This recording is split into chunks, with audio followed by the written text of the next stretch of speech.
Hello.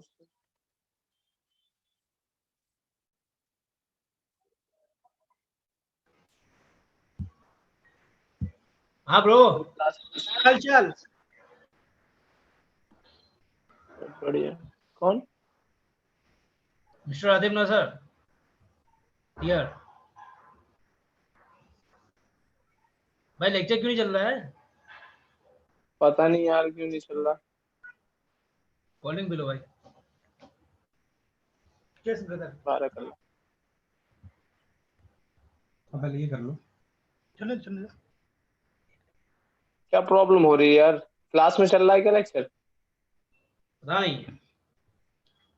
Class में भी नहीं चल रहा ना? नहीं पता यार, हम तो इधर ही बैठे हैं।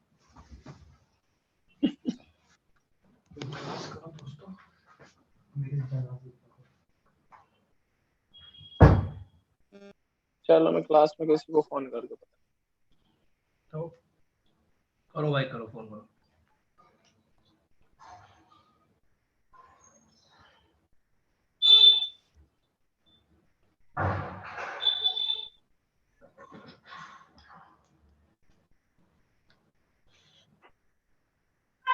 कट करके आऊँ वापस? कट करके आऊँ वापस? कट करके आते हैं वापस।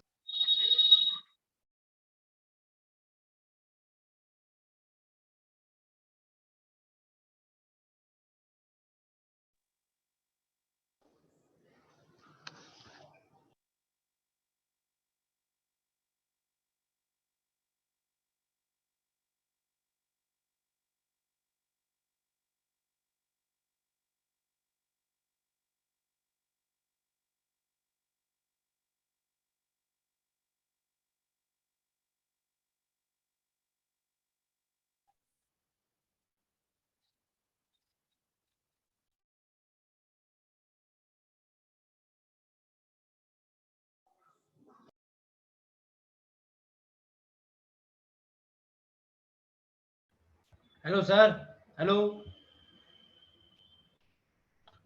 सर वीडियो नहीं आ रही।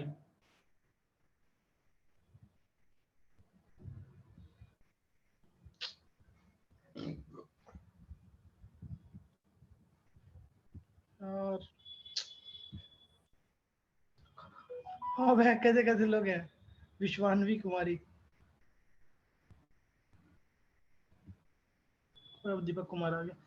चल क्या रहा है यार यहाँ पे? नया टीचर आया था, न्यू टीचर आई हो जो अभी स्टार्ट किया है क्लास में। नया टीचर?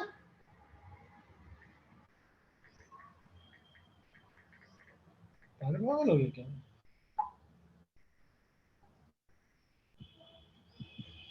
जाहिल टीचर है क्या यार?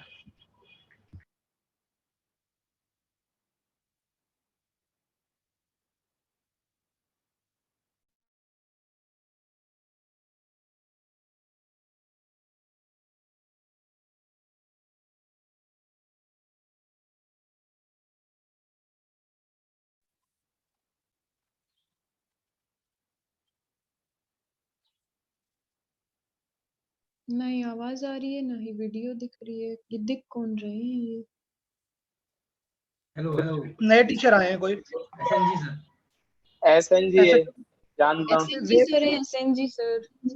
एसएचएम वे पढ़ाएंगे। लेकिन वो लगातार पढ़ाते जा रहे हैं, यहाँ कुछ दिख नहीं रहा। पता नहीं, पहली बार लगता है ये कैमरे के सामने आए हैं सर। अरे पिछली बार ऑनलाइन पढ़ाया है इन्होंने यार। तो कुछ मुझे पढ़ा। चैट भी डिसेबल कर रखा है ना सर ने? अरे यार नम, पता नहीं क्या दिमाग। अरे तो पर्सनल नंबर यार कॉपी। किसी को हाँ कॉल मैं एक करके बोलो ना, मिनट। ट्रांसलेटर से बोलेगा वो। नहीं वीडियो दिखाई दे रहा था, बस आवाज नहीं वो आ भी रही। वो भी गायब हो गया आवाज ना। नहीं आ रही ना, वो भी खत्म हो गया।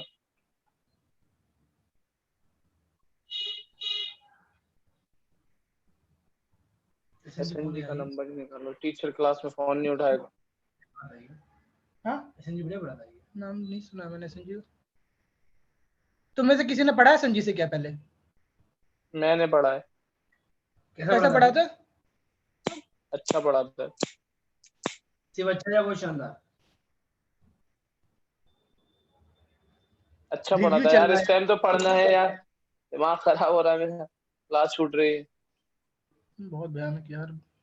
और वही पढ़ाई वढ़ाई कैसी चल रही वैसे है? क्लास लेना स्टार्ट किया है, 10 दिन से पिछले क्लास नहीं ले रहा हूँ। मैं सोचा नया चैप्टर स्टार्ट हो रहा तो क्लास।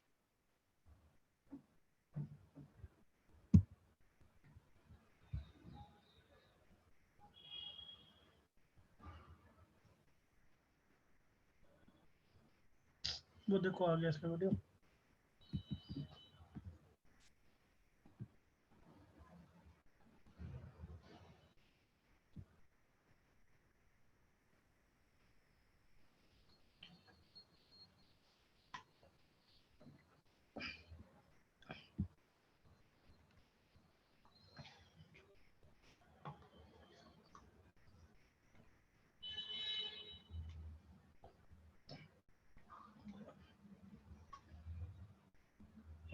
उस क्लास में तो किसी को जान, सब तो ऐसे ही बंदे हैं यार।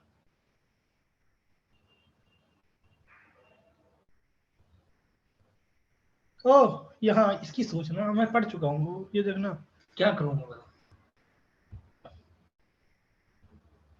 ये कौन है कर्सर घुमा रहा भाई बस।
उसके लिए भी पूछोगे, बुलाओ ना यार फटाफट, बुलाओ सर यार, ऐसे मत करो यार। आ गया, रुको, आ गया, और ऑडियो आ रहा है, वीडियो आ रहा है, बस रहना दो सर। क्या स्मार्ट लग रहा हूँ यार। अरे यार क्या उनको भी नहीं आ रहा था, मैं तो सोचा उनको कर दिया होगा उनने, पर उनने नहीं करा। चलो ठीक है, बात करते हैं। हाँ जी, क्या लिख रहे हैं हम लोग? All oscillatory motions are periodic motions if there is no loss of energy is considered. दोबारा बोल रहा हूं बेटा, है ना? All oscillatory motions are periodic motions if there is no loss of energy is considered. There is no loss of energy is considered, but all periodic motions are not an oscillatory motion. But all periodic motions are not an oscillatory motion. But all periodic motions are not an oscillatory motion. Example: UCM, समझ में आ गया? ये कौन सा motion है? कैसा? Periodic तो है बट नॉट ऑसिलेटरी। ध्यान दे जाएगी बात, सभी ऑसिलेटरी मोशन पीरियोडिक नहीं होते। अगर होना है तो एनर्जी शुड बी कंजर्व, और सभी पीरियोडिक ऑसिलेटरी होते ही नहीं है। यूनिफॉर्म सर्कुलर मोशन कैसा मोशन है? पीरियोडिक है बट नॉट ऑसिलेटरी। तो ये तो बात बेसिक्स है, जो आप यहाँ पर पढ़ेंगे नोट, तो ये सब बात तो मैंने बोली ना, आपके समझ में आ जाएगी। अब थोड़ा सा काम की बात करते हैं, उसके बाद हेडिंग बनाओ सब लोग। General equation of an oscillatory motion.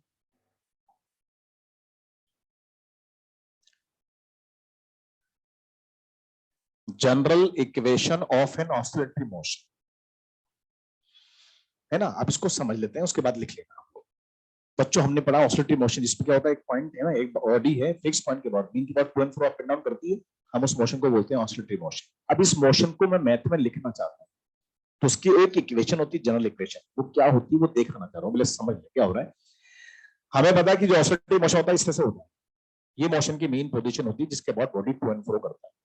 Body main से एक लिमिट तक यहाँ पर जाती है, उसके बाद आगे नहीं जाती, लौट के वापस आती है।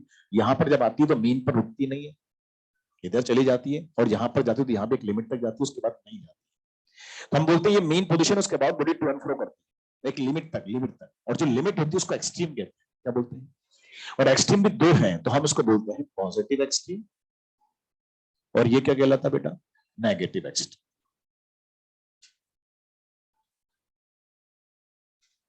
इसके बीच में ये मोशन हो रहा होता है ऑसिलेटरी मोशन में क्या होता है? बॉडी मेन से मोशन स्टार्ट करती है, एक्सट्रीम पर पहुंचती है, उसके बाद यहां वेलोसिटी जीरो कर लेती है, लौट के वापस मीन पर आती है। जब मीन पर आती है तो उस पर इनर्शिया ऑफ मोशन होता है, वेलोसिटी मैक्सिमम होती है, बॉडी यहां स्टॉप और ये अदर एक्सट्रीम पर चली जाती है, फिर वापस लौट के वापस मीन पर आती है, ऐसे टू एंड फ्रो करती रहती है। हम इस मोशन को बोलते हैं ऑसिलेटरी मोशन। एग्जांपल ये रहा आपके साथ, बॉडी मीन पर है, नेट फोर्स जीरो है, या सुनो यहां पर अगर नीचे देखो तो mg फोर्स लग रहा है, ऊपर x नॉट है, mg x नॉट दोनों इक्वल है, नेट फोर्स जीरो। अब बॉडी मीन पर रुकी भी है, अब मैं इसको मोशन देना चाहता हूं, तो मैं क्या करता हूं? हल्का सा इसको मीन से इसको x अमाउंट से नीचे पुल करता हूं, और जैसे पुल करके छोड़ता हूं तो body toward the mean motion करती नहीं करती? अब सोचो ऊपर क्यों मोशन किया? दरअसल जैसे मैं इसको पुल करता हूं नीचे की तरफ, तो उसमें एक प्रॉपर्टी इलास्टिसिटी, तो स्प्रिंग मास सिस्टम में एक प्रॉपर्टी होती है इलास्टिसिटी, उसकी वजह से इसमें एक फोर्स जनरेट हो जाता है, रिस्टोरिंग फोर्स, और वो फोर्स इस बॉडी पर काम करता है टुवर्ड द मीन। जैसे ही एक्स पिक्चर में आता है, ये फोर्स पिक्चर में आ जाता है, और ये फोर्स हमेशा इस एक्स के अपोजिट में काम करता है, और ये फोर्स ऊपर काम करता है, बॉडी को मीन पर लाने की कोशिश करता है। क्या नेम दिया इस फोर्स को? रिस्टोरिंग फोर्स कहलाता है। ये फोर्स हमेशा टुवर्ड द मीन काम करता है, बॉडी को मीन पर लाने की कोशिश करता है। ये एक्स पे डिपेंड करता है, जितना एक्स ज्यादा होगा उतना फोर्स ज्यादा होता है, जितना एक्स कम उतना फोर्स कम होता है। बताओ एक्स कौन है? डिस्प्लेसमेंट। कहां से मेजर करते हैं इसको? मीन से करते हैं। बताओ एक्स का वैल्यू मीन पर कितना है? तो मीन पर फोर्स भी कितना होता है? जीरो। और जैसे एक्स पिक्चर में आता है, फोर्स पिक्चर में आता है, ये फोर्स कहां से आया? ड्यू टू इलास्टिसिटी फोर्स आता है। ये सिस्टम में एक प्रॉपर्टी कौन सी? उसके से फोर्स इसमें जनरेट होता है, ये फोर्स टुवर्ड द मीन काम करता है, बॉडी को मीन पर लाने की कोशिश करता है। ये फोर्स हमेशा एक्स के अपोजिट में काम, जैसे मैं खींच कर छोड़ूंगा तो ये फोर्स उस पर काम करेगा, उसको बॉडी मीन पर आएगी। जैसे बॉडी मीन पर आएगी तो मीन पर एक्स भी जीरो, फोर्स भी जीरो, लेकिन वेलोसिटी कैसे, तो बॉडी मीन पर नहीं रुकेगी। बोलो भाई, तो बॉडी ऊपर भगेगी। जब बॉडी ऊपर जाएगी तो एक्स कहां लगेगा, अब लगेगा ना एक्स ऊपर, और जब एक्स ऊपर तो फोर्स किधर होगा, तो ओवर द मीन काम करेगा। कहने का मतलब ये जो मोशन हो रहा है ना अप एंड डाउन, इस फोर्स की वजह से होता है बेटा। ये फोर्स यहाँ रिस्टोरिंग फोर्स कहलाता है, जो कि ड्यू टू इलास्टिसिटी जनरेट होता है सिस्टम में।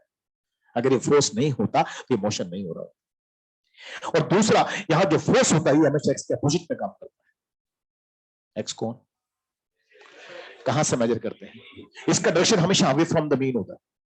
तो फोर्स हमेशा, फोर्स और एक्स एक दूसरे के हमेशा अपोजिट होते हैं। ये फोर्स यहां पर प्रेजेंट होता है, उसके से बॉडी ऑसिलेटरी मोशन करती है। तो दुनिया में जितने भी ऑसिलेटरी मोशंस है, अगर मैं उनको मैथ में लिखूं तो उसका एक इक्वेशन होता है, F is directly proportional to minus x की पावर n होता है। अगर बॉडी ऐसे जा रही है तो उसका एक्स अवे फ्रॉम, तो यहां फोर्स कहां लगेगा, टुवर्ड द। अगर बॉडी यहां पर इधर आती है तो एक्स इधर होगा, तो फोर्स कहां लगेगा, टुवर्ड द। एक्स और एफ हमेशा एक दूसरे के जाओगे अपोजिट, ये अपोजिट होंगे तो ही बॉडी ऑसिलेट करती है। मतलब ये फोर्स क्या होगा, रिस्टोरिंग फोर्स कहलाता है। बताओ ये एक्स कौन है, डिस्प्लेसमेंट फ्रॉम मीन पोजीशन ये मेजर किया जाता है। बताओ ये माइनस साइन क्या दिखाता है, दोनों की डायरेक्शन अपोजिट शो करता है। अरे ये अपोजिट डायरेक्शन होगी तो ही बॉडी लोड के मीन पर आएगा। जिस डायरेक्शन में फोर्स हो अगर उसी में एक्स हो तो बॉडी कभी लौट के वापस नहीं आ सकती। ये दोनों हमेशा एक दूसरे के अपोजिट होने चाहिए तो ही बॉडी लोड के आता है, ऑसिलेटरी मोशन करता है। तो ये माइनस इनकी डायरेक्शन को अपोजिट शो करता है।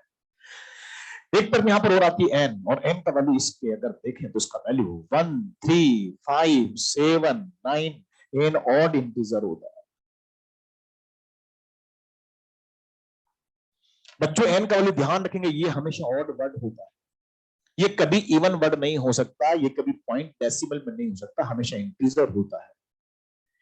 ये कभी नेगेटिव पावर नहीं होती, हमेशा पॉजिटिव इंटीजर होता है, हमेशा ऑड इंटीजर होता है। अगर ये ऑड होगा तो ही यहां पर ये ऑसिलेटरी मोशन होता है। एफ और एक्स एक दूसरे के अपोजिट होते हैं। अगर ये इवन पावर हुआ, अगर ये पावर इवन हुआ तो ये मोशन ऑसिलेटरी नहीं हो सकता।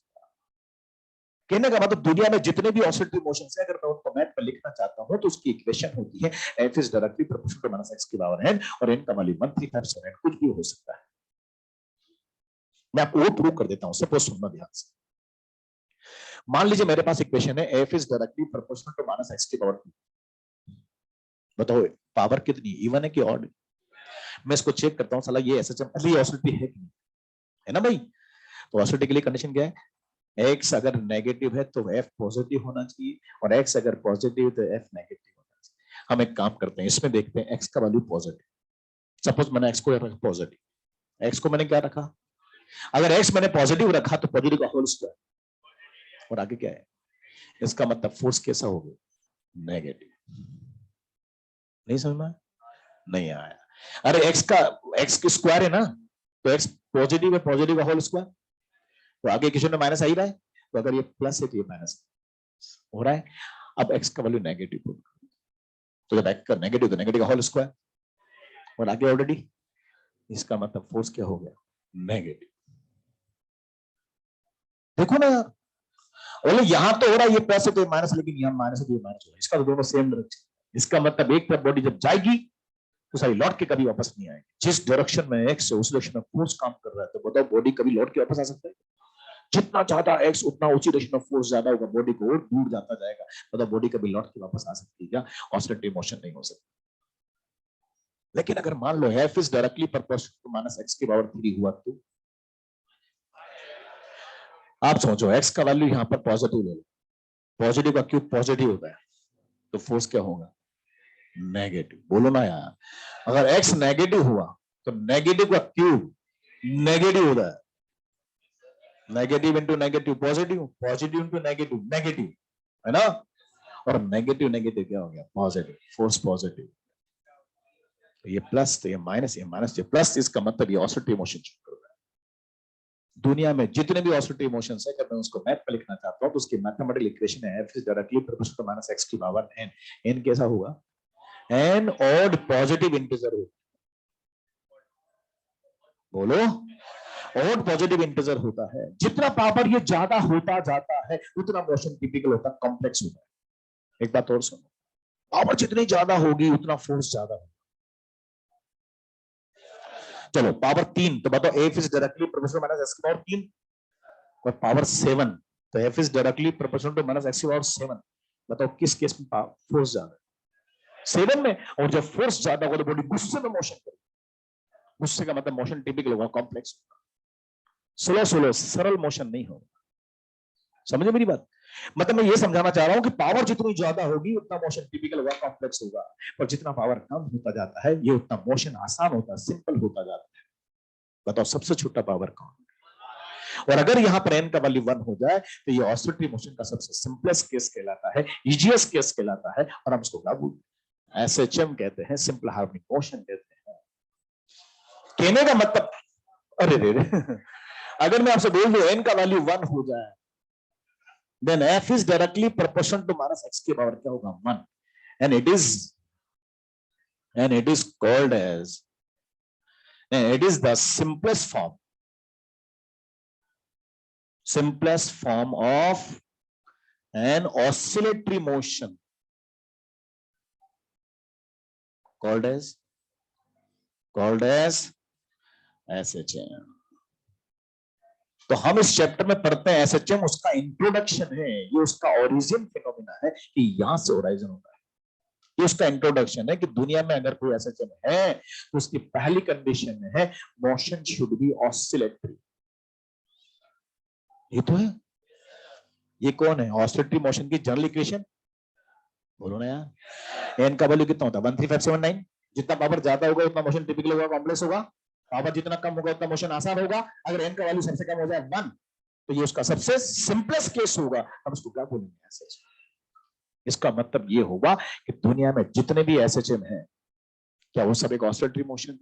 यस, दुनिया में जितने भी एसएचएम है वो सब क्या है? पर क्या सभी ऑसिलेटरी मोशन एसएचएम? सभी ऑसिलेटरी मोशन एसएचएम नहीं है। ऑसिलेटरी मोशन का सबसे सिंपलेस्ट केस कि जब एन का वैल्यू 1 हो जाए तो हम उसको क्या बोलते हैं? एसएचएम कहते हैं। तो इस पूरे चैप्टर में हम जो पढ़ने वाले हैं ना, जो मोशन पढ़ने वाले हैं, ये उसका इंट्रोडक्शन है कि ये एसएचएम है, ये बेसिकली एक प्रकार का ऑसिलेटरी मोशन होता है। ऑसिलेटरी मोशन का सबसे सिंपलेस्ट केस जब एन का वैल्यू 1 हो जाए तो हम उसको बोलते हैं एसएचएम। बोलो ना यार। तो यहाँ 2 एसएचएम की कंडीशन आ गई आपके पास। अगर आप एसएचएम पहचानना चाहते हैं तो 2 बातें ध्यान रखना। पहला, मोशन शुड बी, और दूसरा F is directly proportional to minus x की पावर 1। अगर ऐसा है तो हम उस ऑसिलेटरी मोशन को क्या बोलते हैं? एसएचएम कहते हैं।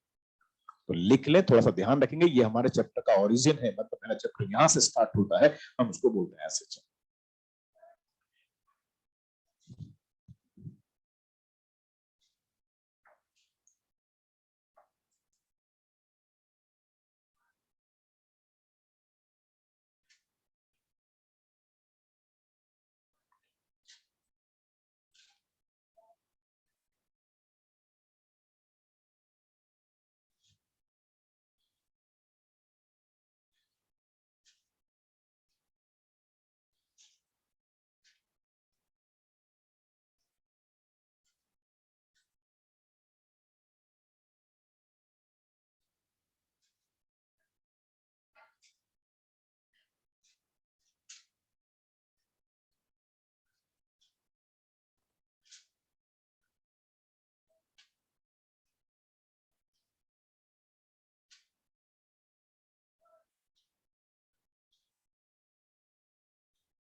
हम इस रिजल्ट पे पहुंचे हैं कि सभी ऑसिलेटरी मोशन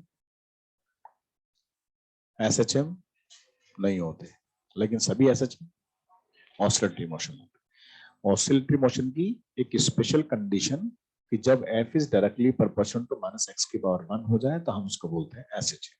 बोलो भाई। तो ये मोशन मेरा स्टार्ट होगा एसएचएम। अब ये कैसे होता है, कैसे परफॉर्म होगा, क्या क्या इसकी प्रॉपर्टीज होगी, ये सब हम बात करेंगे नेक्स्ट टर्म पर। कब बात करेंगे? नेक्स्ट टर्म, मतलब कल बात करेंगे। आज कुछ नई बातें करते हैं। नई बातें क्या बोले? जैसे हमारी एनसीईआरटी पढ़ाती ना वैसे हम बात करें। हमारी एनसीईआरटी पहले इंट्रोडक्शन देती है चैप्टर का, उसके बाद उसको स्टॉप कर देती है और एक आर्टिकल पढ़ाती है, इसको बोलते हैं पीरियोडिक फंक्शंस। ये पढ़ाती है, थोड़ा मैथमेटिकल आर्टिकल पढ़ाती है। तो मैं भी वही बात करने वाला हूँ। हम यहाँ पर इसके बाद है ना बात करेंगे, है ना, पीरियोडिक फंक्शंस की बात करेंगे। ये मोशन इंट्रोडक्शन हो गया कि इंट्रोड्यूस यहाँ पर हो गया, मेरा ऐसा होता है। अब ये कैसे होता है, क्या क्या प्रॉपर्टी होती है, ये बात करेंगे नेक्स्ट टाइम। आज हम लोग बात कर रहे हैं पीरियोडिक फंक्शंस के बारे में। हमारी एनसीईआरटी इसके बाद ये पढ़ाती है और इस पर भी क्वेश्चन बन जाते हैं। हर एक साल छोड़कर एक साल क्वेश्चन पूछता है पीरियोडिक फंक्शंस पर। ये मैथमेटिकल आर्टिकल है, थोड़ा सा इसमें मैथ आ गई। घबराना मत, आप बायो के स्टूडेंट है और हम मैथ पढ़ने वाले हैं। तो मैं हूं ना आपके साथ, चिंता मत करना। अभी हलवा बनाएंगे हम आपके साथ, बस आपको हलवा ठंडा करके खाना, हलवा गरम गरम नहीं खाना है ना भी। तो चलिए बात सुनना। पहले मैं आपसे पूछ रहा हूं, हम इस पूरे चैप्टर में पीरियोडिक मोशन पढ़ रहे हैं। क्या पढ़ रहे हैं? Periodic motion. अब उसी को ऑसिलेटरी बोलते हैं, उसी को वाइब्रेटरी बोलते हैं और उसी को पीरियोडिक बोलते हैं, हार्मोनिक। कॉमन नेम क्या है? पीरियोडिक। अब इस मोशन को मैं मैथ में लिखना चाहता हूं। किसमें? तो मैथ्स में लिखने के लिए जिन फंक्शन का मैं यूज करता हूं ना बेटा, उनको बोलता हूं पीरियोडिक फंक्शंस। सिंपल सी बात है। पीरियोडिक मोशन को मैथ में लिखने के लिए जिन फंक्शन का हम यूज करते हैं उनको क्या बोलते हैं? Periodic functions. अब ये क्या होते हैं ये देखना चाहते हैं हम लोग। तो हम देखते हैं हमारे मैथ्स में बहुत सारे फंक्शन है। तो हम देखते हैं कौन से ऐसे फंक्शन जो इस तरह के मोशन को रिप्रेजेंट कर सकते हैं। तो बोले यार ऐसे फंक्शन जो एक डेफिनेट टाइम के बाद अपनी वैल्यू को बार बार रिपीट करते हैं, और रिपीट भी इस प्रकार से करते हैं कि उनकी एक्सट्रीम वैल्यू वेल डिफाइंड होती है। कभी भी उनकी maximum value, extreme value infinity नहीं होती है। वो फंक्शन इस तरह के मोशन को रिप्रेजेंट कर सकते हैं। कौन से मोशन है ये? Periodic motion. हम इनको मैथ में लिखना चाहते हैं, तो हमें मैथ में लिखने के लिए एक ऐसे फंक्शन की रिक्वायरमेंट होती है जो एक डेफिनेट टाइम के बाद अपनी वैल्यू को बार बार रिपीट करे यार, और रिपीट भी इस प्रकार से करे कि उसकी एक्सट्रीम वैल्यू कभी भी क्या होनी चाहिए? इंफिनिटी नहीं होनी चाहिए, वेल डिफाइंड होनी चाहिए। एक्सट्रीम वैल्यू कभी भी इंफिनिटी नहीं होनी चाहिए। बोले सर इंफिनिटी क्यों नहीं होनी चाहिए? बोले आप बता दो ऐसा कोई पीरियोडिक मोशन जिसका पाथ इनफिनिट हो साले। ऐसा कोई ऑसिलेटरी मोशन पढ़ा आपने जिसका एब्सोल्यूट इंफिनिटी हो? बोले जाएगा लौट के कब आएगा? बोले हम मर जाएंगे तब आएगा क्या? यार आप बताओ इंफिनिटी का मतलब क्या होगा?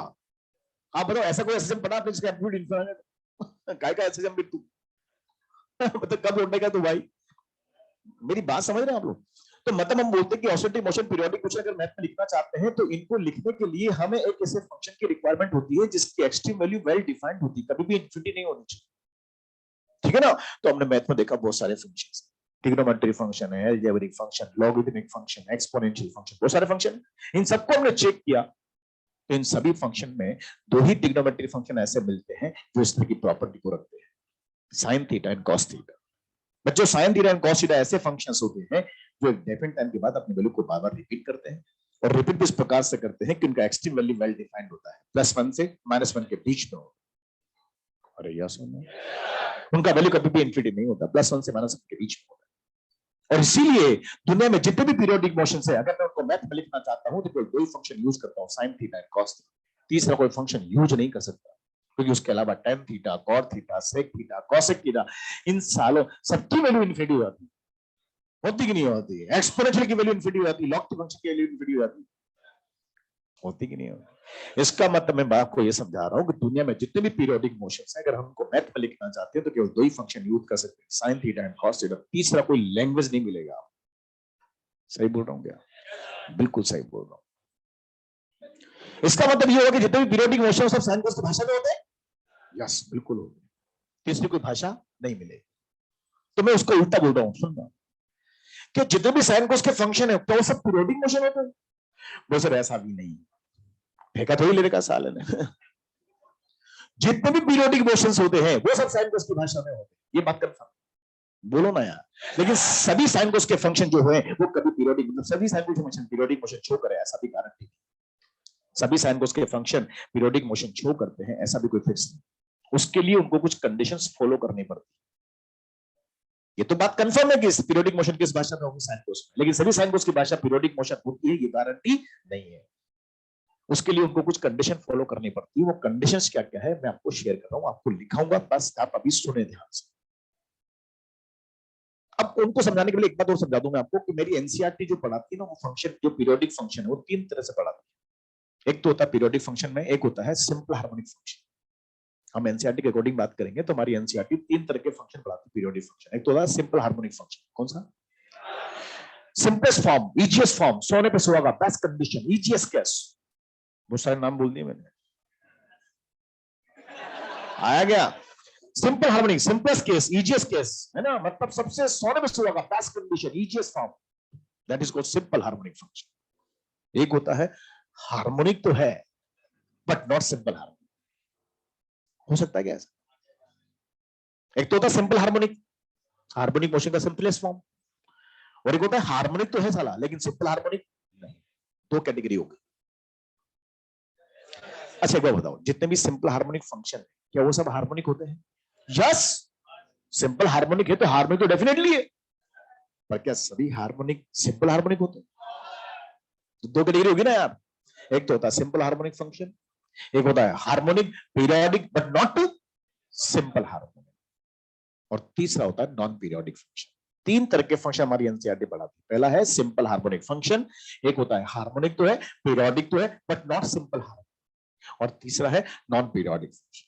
अब तीनों की क्या क्या कंडीशन है सुनना। सबसे पहले बात करते हैं एसएचएम, ऐसे फंक्शन जो साइन कोस की भाषा में होते हैं, ऐसे फंक्शन जो साइन कोस की भाषा में होते हैं जिनका एम्पलीट्यूड कांस्टेंट होता है। एम्पलीट्यूड कभी टाइम पर डिपेंड, पोजीशन में डिपेंड नहीं करना चाहिए। ऐसे फंक्शन जो साइन कोस की लैंग्वेज में होते हैं जिनका एम्पलीट्यूड कांस्टेंट होता है और जिनकी फ्रीक्वेंसी सिंगल होती है, एक ही तरह की फ्रीक्वेंसी होती है पूरे function, unique frequency, single frequency, simplest case, easiest case, single unique frequency combination अगर है तो उसको बोलते हैं एसएचएम। दोबारा सुनो, साइन कोस का function amplitude constant, single frequency combination, पूरे फंक्शन में एक ही तरह की फ्रीक्वेंसी हो, यूनिक फ्रीक्वेंसी, उसको बोलते हैं simplest case, simple harmonic function.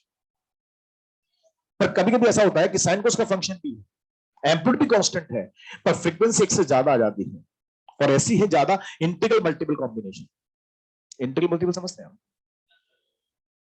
1 गुना 2 गुना 5 गुना 10 गुना, पूरा पूरा गुना हो, पॉइंट में गुना नहीं।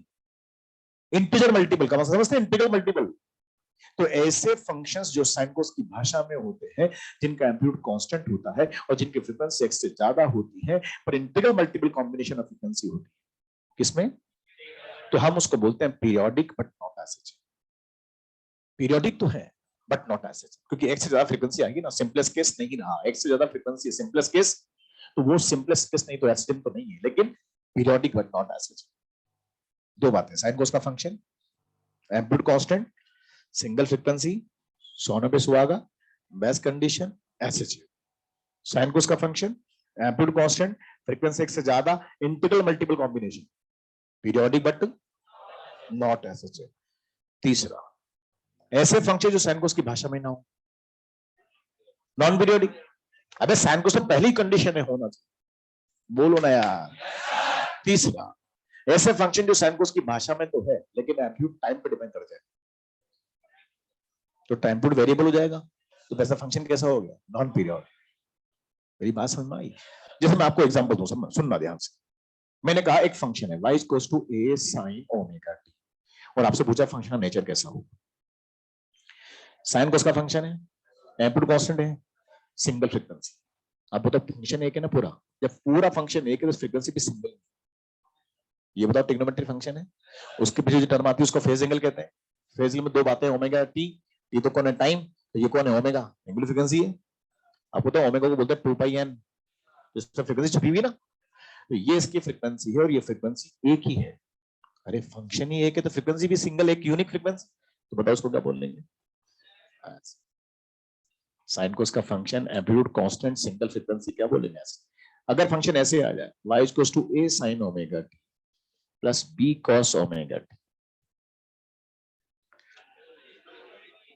तो y equals to this and this, हमें बताना y फंक्शन का नेचर कैसा है। तो बताओ ये दो फंक्शन का सम हो रहा है, दोनों साइन कोस में है, यस। इसका एम्पलीट्यूड, इसका ए और बी अलग अलग है लेकिन कांस्टेंट है कि वेरिएबल, कांस्टेंट है। बताओ इसकी फ्रीक्वेंसी, इसकी फ्रीक्वेंसी, मतलब पूरे फंक्शन में एक ही frequency, unique frequency.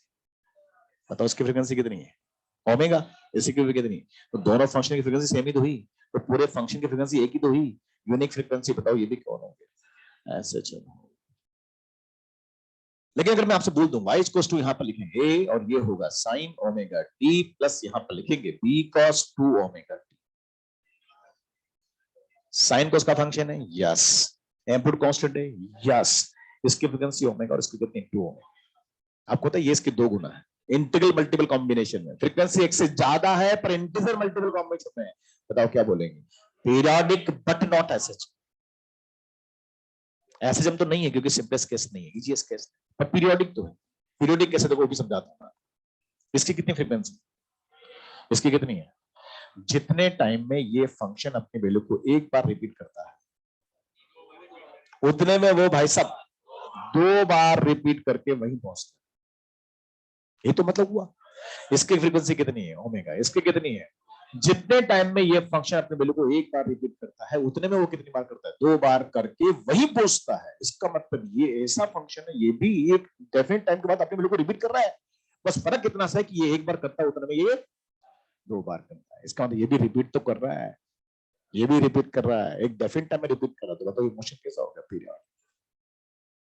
Sign cos का function amplitude constant simple frequency, क्या बोलेंगे, ऐसे साइन कोस का फंक्शन एम्पलीट्यूड कांस्टेंट फ्रीक्वेंसी एक से ज्यादा इंटीग्रल मल्टीपल कॉम्बिनेशन पीरियोडिक।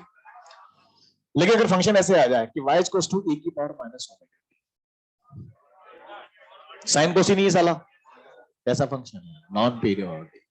अगर मैं आपसे बोल दूं y equals to t sin omega, sine cos का फंक्शन भी है, सिंगल फ्रीक्वेंसी पे, लेकिन आगे एम्पलीट्यूड टाइम पे डिपेंड कर रहा है और टाइम कभी रुकता नहीं है साला। तो बताओ इसका एम्पलीट्यूड वेरिएबल हो गया ना, तो बताओ पीरियोडिक हो सकता है क्या, नहीं हो सकता। तो इसका मतलब ये हुआ कि साइन कोस का फंक्शन हो एम्पलीट्यूड कांस्टेंट सिंगल फ्रीक्वेंसी, क्या बोलेंगे, साइन कोस का फंक्शन एम्पलीट्यूड कांस्टेंट फ्रीक्वेंसी एक से ज्यादा इंटीग्रल मल्टीपल कॉम्बिनेशन, और उसके बाद जितने भी फंक्शन बचे साले सब नॉन पीरियोडिक। ये तो मतलब हुआ। और उसके बाद जितने भी फंक्शन बचे वो सब क्या हो जाएंगे, नॉन पीरियोडिक। ये फंक्शन की डेफिनेशन है, हमें ध्यान रखना है, इनको हम याद रखेंगे, इनको देखकर हम पता कर सकते हैं कौन सा फंक्शन कैसा होता है। एक काम करते हैं, इनको लिख लेते हैं पहले तो हेडिंग क्या बनाओगे पहले, तो ये सब मैं दोबारा लिखाऊंगा, इनको मत लिखना अभी। हेडिंग क्या लिखा, पीरियोडिक फंक्शंस, और इसमें आप लिखेंगे जैसे मैं लिखता हूं वैसे लिखेंगे। पहले तो लिखेंगे एसएच, इसमें आप लिखेंगे साइन और cos function present,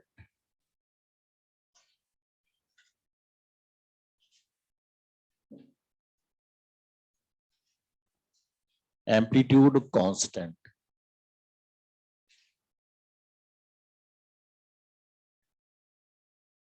and have single unique frequency combination.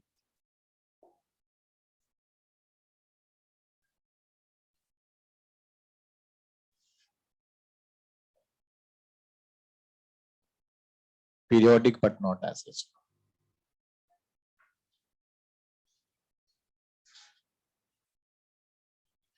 Sine or cos function present.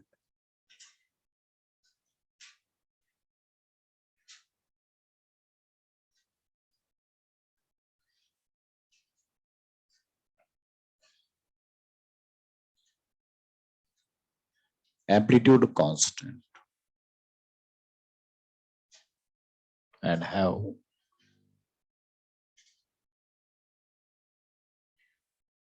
integral multiple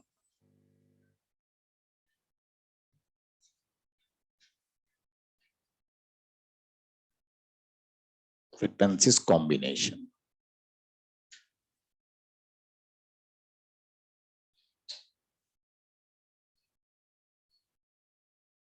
Non-periodic.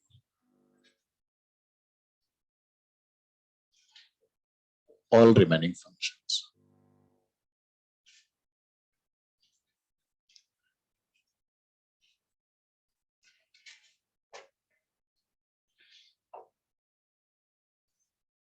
अब मैं एक एग्जांपल ले लेता हूँ, एक क्वेश्चन लेता हूँ जिसमें बहुत सारे एग्जांपल लेंगे, किन को क्वेश्चन भी हो जाएगा और किन को एग्जांपल भी हो जाएगा, और आपको उसकी नेचर बताते हुए चलनी है, सबको समझते हुए।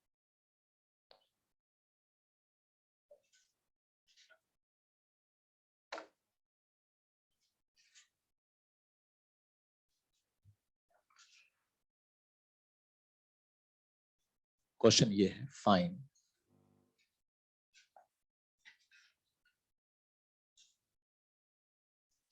find nature of following function.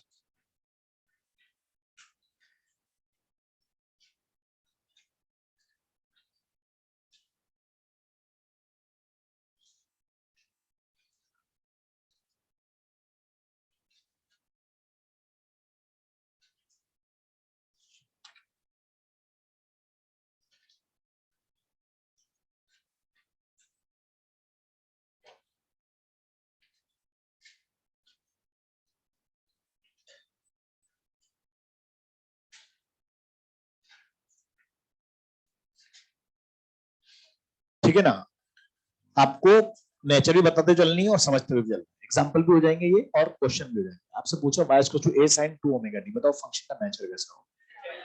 Confirm, sign cos का फंक्शन है, एम्पलीट्यूड कांस्टेंट और फ्रीक्वेंसी सिंपल है यार। अरे फंक्शन एक ही है तो फ्रीक्वेंसी भी एक ही तरह की है, वैल्यू 2 ओमेगा है, उसकी वैल्यू तो कुछ भी हो सकती है यार, वैल्यू 2 ओमेगा है, वो कुछ भी हो सकता है, पर है तो सिंगल टाइप का फ्रीक्वेंसी, एक ही तरह का फ्रीक्वेंसी है, और इसलिए बोलते हैं एक ही तरह का फ्रीक्वेंसी। तो क्या बोलेंगे यार सच? अब आप बताओ, ये एसएचएम है तो एचएम डेफिनेटली है, एचएम डेफिनेटली है, और अगर ये एचएम है तो उसका टाइम पीरियड भी होगा। एचएम मतलब पीरियोडिक होता है, ध्यान रखना, एचएम मतलब हार्मोनिक, हार्मोनिक मतलब पीरियोडिक। अब ये अगर पीरियोडिक है तो उसका टाइम पीरियड होना चाहिए, तो कभी कभी आपसे इसका टाइम पीरियड भी हो सकता है, तो निकाल लेंगे। कैसे निकालते? टाइम के साथ जो टर्म मल्टीपल होती है उसको ओमेगा कहते हैं, क्या बोलते हैं उसको, और ओमेगा को क्या लिखते हैं, और 2 पावर टी का वैल्यू 2 ओमेगा, तो बताओ टी कितना होगा, पाई अपॉन ओमेगा होगा। टाइम के साथ जो टर्म मल्टीपल होती है उसको ओमेगा कहते हैं, और ओमेगा को यहाँ पर 2 पावर टी लिखते हैं, तो 2 पावर टी का वैल्यू 2 ओमेगा, तो टी का वैल्यू क्या होगा, पाई अपॉन, इसका फंक्शन का टाइम पीरियड कितना होगा, पाई अपॉन ओमेगा। ऐसे अगर मैं आपसे बोलूं y = यहाँ function they they, a sin यहाँ पर लिखा मैंने ओमेगा टी, प्लस यहाँ पर लिखेंगे b cos ओमेगा टी, आपसे पूछा फंक्शन का नेचर कैसा हो, साइन कोस का फंक्शन है, एम्पलीट्यूड कांस्टेंट है, सिंगल फ्रीक्वेंसी है, क्या है एसएचएम, और जब एसएचएम है तो उसका टाइम पीरियड बता सकते हैं कितना आएगा, 2 pi upon omega, 2 pi upon omega, omega है ना, ये ओमेगा की वजह है। y = मैंने आपसे बोला y = a sin omega T plus b cos 2 omega T.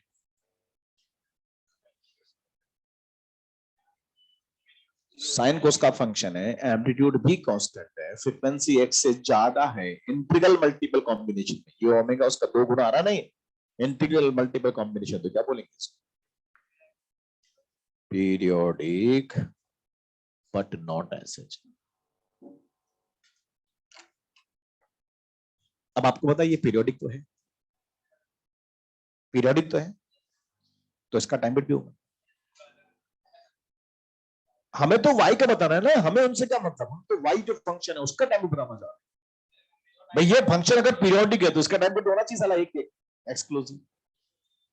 तो देख लेते हैं कैसे निकालते हैं, ये आपकी एनसीईआरटी का शॉर्ट एग्जांपल है, इसलिए आपको ध्यान से सुनना है, कभी क्वेश्चन पूछ भी सकता है आपसे। आप बताओ, ये फंक्शन है sin ओमेगा टी, क्या हो रहा है cos ओमेगा, बताओ इसकी फ्रीक्वेंसी कितनी और इसकी कितनी, हम मान लेते हैं ओमेगा की फ्रीक्वेंसी के करस्पॉन्डिंग टाइम पर टी है कितना, तो बताओ इसकी जो फ्रीक्वेंसी 2 ओमेगा है इसके करस्पॉन्डिंग टाइम पर कितना होगा, टी बाई। मैं मान लेता हूं कि जो sin ओमेगा टी फंक्शन है उसका सपोर्ट टाइम पर टी है, तो उसका कितना होगा, टी बाई। आपको पता है फ्रीक्वेंसी डबल द टाइम पर आधा हुआ है, अब आपको पता है इसका टाइम पर टी, तो उसका कितना होगा, टी बाई।